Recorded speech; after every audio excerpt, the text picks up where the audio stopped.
to another episode of Authentically Divine. I'm your host, Alyssa Davis. This is the Listeners Edition. So you've all caught me on the way to the gym. I have about a 20-minute drive, so let's see what I can kick out for you today. But as you know, the Listeners Edition is going to be just listening. I don't have a visual video associated with this. And the reason for that is I am looking to just expand the way that my personal brand is for Authentically Divine. And as I am speaking, a hawk just crossed my path and flew up onto a rooftop of a building. And I love hawks so much. I think they are the coolest creatures. Their wingspan is absolutely insane. There was one time that my boyfriend and I were driving, and in the median, in the middle of the thruway where the grass is, at the exact same time that our vehicle was driving by on the road, this hawk decided to drive. The hawk decided to fly right next to us, and actually his talon was in my viewpoint being passenger. He almost touched the passenger glass side of the windshield. It was absolutely insane. I saw every detail of the hawk. It was like this precise timing as if he was showing off. It was amazing.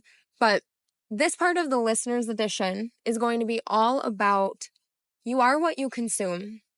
And I want to go into details about this because just starting off strong, what you consume is who you become. What you watch and what you do becomes you. So what I'm saying, it can go from the smallest of details, such as how many hours of sleep are you getting? What are you watching on TV? What are you listening to music-wise? Who is it that you're listening to that's around you giving you advice? Down to what type of food are you eating? What type of, things like that. What's your screen time looking like? And more in-depth concepts like, are you seeing the sun every day? Are you laying in bed on blue light all day long? Are you sitting there on blue light all day long? What are your bedtime routines looking like? What are your morning time routines looking like? What you consume becomes exactly who you are. What you produce becomes you. What you consume becomes what you produce. What you produce becomes what you consume. So as I've transitioned from being really worldly, being a part of the drinking, being a part of having smoked marijuana, having been around worldly activities of gossiping, having hate in my heart, being in a relationship of not being loved and adored, my mind and my day-to-day produced exactly all of the things that I was consuming. Being around people that lie, being around people that tell the truth, those also shape you. So when people say, you are who your friends are, they're not lying. You are a byproduct of every single thing you consume, whether it's what you want to consume and what you don't want to consume. A lot of it has been on my mind a lot. A lot of it has been on my mind a lot. A lot of things have been on my mind based off of consumption because as I am walking into my faith, as I am continuing my relationship with God, what you consume is what you produce in your life. So if this rude person is treating you rudely, more often than not, you're going to deal with that on the other side where you start to become rude or you start to consume that type of feeling, but you're going to start to outpour that in your own personal life. And I have mentioned this before in other episodes, but your internal world represents what you see externally. So as I am filtering through, and I don't want this, everything that you see is something that your mind will think of. Regardless if you see it for half a second, regardless if you see it for 2 minutes, regardless if you see it for 5 minutes. Literally, so my life used to be listening to Future, listening to EDM, like really heavy, bass heavy, crazy music that I can't get down with anymore. The lyrics, the vibes just are off. I don't listen to anything. I don't consume that anymore. Literally listen to podcasts when I work out now or gospel music, and I used to be an angry gym person. Like, I would crank up the bass so loud. When you have the awareness to recognize that what you consume is what you become, you are then able to start filtering things in your life. It's like this disillusion of choice the world gives you. It's like, everyone does this, so why would you veer off the path? Everyone listens to it. It's like, why would you?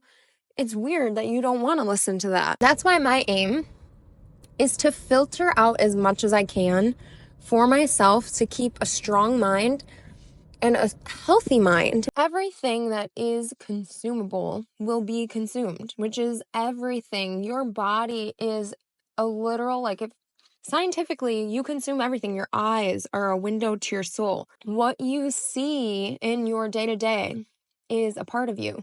But yeah, I just want you to think about that next time you're playing the music in the car. You're like, I really want you to sit with yourself and say, what is this saying? What is this music entailing? What is this feeling that I'm feeling afterwards?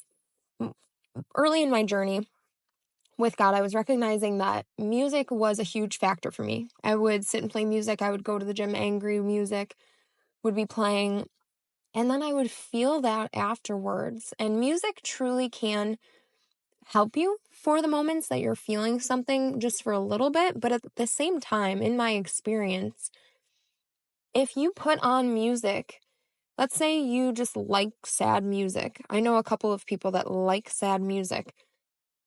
It puts you in that mood and you almost become entranced. You become stuck in that feeling. And that's why they keep coming back for more. For me, I just want to feel happy. I just want to feel joy. I want to listen to things like that encourage love and happiness and my relationship with God. So I'm listening to music that evokes those types of emotions. I'm just wanting you to look at yourself and see what those small things that you do, how they impact you. So even if it's not music, are you watching reality TV all the time where people are just mean to each other? Are you watching movies of thrillers that cause your heart rate to go up and then you're like tweaked out for the rest of the day? Are you listening to, let's say, like true crime podcasts where it just makes you feel icky and the world is scary? How are you feeling when you listen and consume these things? How does it feel when you're sitting and talking with a friend and all they do is talk about other people? How does it feel walking away from that conversation knowing you added to that? Do you have that much self-awareness to recognize that it could be a problem? Am I saying this for the first time? Am I the only one in your life that maybe is questioning you or calling you higher? This is your invitation to call yourself higher, because sometimes you don't have that support with your friends when you're doing something that looks good for you and feels good for you and is a huge change for your life. Some questions to ask yourself are, what am I benefiting from having this conversation? What if that person heard me say the things that I'm saying? Would you say that to the person that heard you or could potentially hear you that you're talking about? Are you exposing something private and secret for someone else in front of people that don't like the person? Are you listening to music about cheating when you're in a healthy relationship? Are you finding yourself looking at other people's social media outside of your relationship with lust? Are you feeling a certain way when you see someone that is at the gym? Are you consuming that in your private time? And that's why your eyes allow for it in public. These are questions that, if you want to further better your life and keep on a straight and narrow path, you should be questioning everything, because it's not easy. But at the same time, if you want to make a difference, you are going to have to ask yourself the questions that no one else does. And when you do question yourself on these things and change everything, there is a hope that you are able to change not only yourself, but those around you. Because every time you make a different choice, every time you do something a little bit different than what you did before, although you may not notice that others notice, they notice. They may make comments. They may, even if you went ghost a little bit and just changed everything about what your internal and external world is, and you come back stronger and you don't tolerate this, that, and the other, people notice, because I want everyone to feel this way. I want everyone to be their most empowered and authentic self. If you have to ask yourself one of these hard, tough questions, but you know that the results are going to change everything, I encourage you to just continue and strengthen yourself by being the one that calls yourself out. If you don't have anybody, I would say call yourself out. Do everything you can. Thank you again for being an Authentically Divine listener.